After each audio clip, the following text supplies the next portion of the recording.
On April 11th, a federal judge removed a block that had been placed on Doge's access to the Treasury payment system, giving one staffer named Ryan Wonderly, whose age is never listed in the reporting but looks about 15, access to the Treasury Department's payment system. But Nathan, can you give our listeners a sort of 30,000-foot overview? What is the Treasury payment system, and why is the idea of Doge's access to that technical infrastructure so alarming to a lot of people? Yeah, so I think the key in terms of just the app, before we get into the details of what's happened, I think the key thing to understand is, you hear about Congress passing a bill funding the government, whatever that means. And you hear, there's the Department of Defense is spending all this money and there's Social Security. You hear about the spending items. But, a lot of people in technical areas use this metaphor of plumbing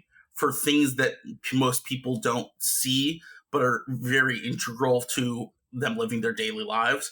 Like, most people get up every day not thinking about the plumbing in their building. But if you're thinking a lot about the plumbing in your building, then something has gone very, very wrong. And if something goes wrong at the plumbing in your building, it is now the most important thing in your life, that the plumbing in your building is wrong. And, something is leaking out of the walls or whatever it is.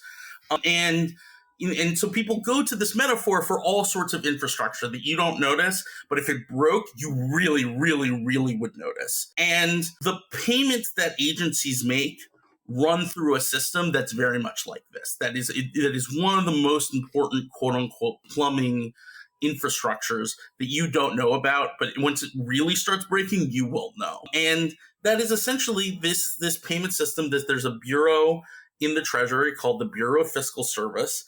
And among their most important job is just making sure the payments go out, making sure Social Security payments go out each month, making sure that, money to universities and state and local governments, basically just anything that you can, money to hospitals, like money to other medical service providers.